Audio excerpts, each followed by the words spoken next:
Yang juga jadi sorotan di Kompas Malam, Saudara Menteri Keuangan Republik Indonesia Purbaya Yudi Sadewa berkomitmen melarang impor pakaian bekas dalam karung atau balpres.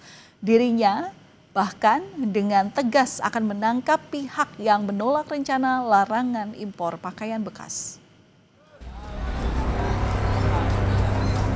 Menteri Keuangan Purbaya Yudi Sadewa tidak akan memberi ampun bagi pelaku praktik barang impor pakaian bekas dalam karung atau balpres. Purbaya menegaskan tak hanya pidana, pelaku impor akan mendapat hukuman tambahan berupa denda. Sejumlah nama yang biasa melakukan praktik impor ilegal pakaian bekas telah dikantongi.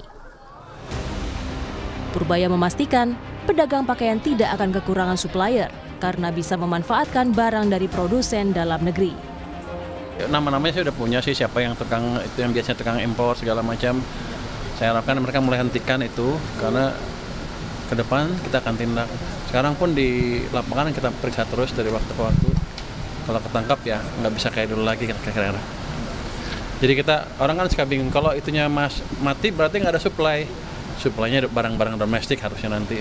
Nanti barangnya dimusnahkan, orangnya denda, dipenjara juga dan akan di blacklist. Yang terlibat itu saya akan larang impor seumur hidup. Siapa yang nolak saya tangkap duluan. Kalau yang pelaku thrifting yang nolak-nolak itu ya saya tangkap duluan ya, berarti kan dia pelakunya. Langkah Menteri Keuangan ini membuat resah sejumlah pelaku usaha baju bekas. Mereka berharap pemerintah dapat mengkaji ulang wacana larangan tersebut dan membuat regulasi yang jelas agar tidak merugikan UMKM di bidang penjualan pakaian bekas atau thrifting.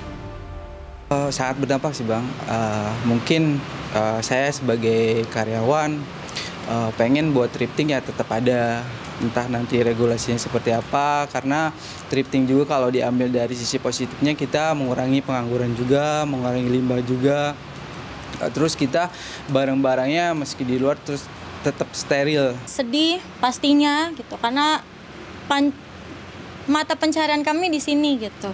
Tapi ya semoga untuk kedepannya bisa untuk thrifting dan brand-brand lokal bisa seiring berjalan bersama gitu. Wacana larangan impor baju bekas dalam karung atau balpres ini menuai pro dan kontra di masyarakat. Sebagian warga mendukung kebijakan ini, namun sebagian lainnya menyesalkan larangan itu karena thrifting dinilai lebih terjangkau dan berkualitas.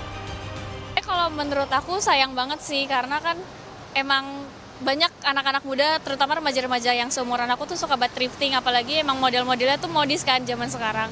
Jadi kalau bagi aku sendiri emang sayang banget sih untuk dihilangin mungkin. Menurut saya sih tidak setuju dengan apa yang kebijakan dari Pak Purbaya ya, karena saya sangat pecinta thrifting, selaku pelaku pembeli atau buyer thrifting juga kalau brand lokal kadang suka kalah dengan brand luar. Sebenarnya kalau thrifting dari luar negeri itu aku termasuk yang netral aja, karena aku juga jarang menggunakan produk luar negeri.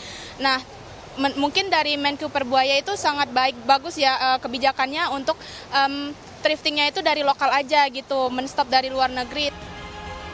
Meski menuai pro dan kontra, kebijakan larangan impor pakaian bekas dalam karung diharapkan bisa membantu industri tekstil dalam negeri serta UMKM yang menjual produk legal. Tim Liputan, Kompas TV.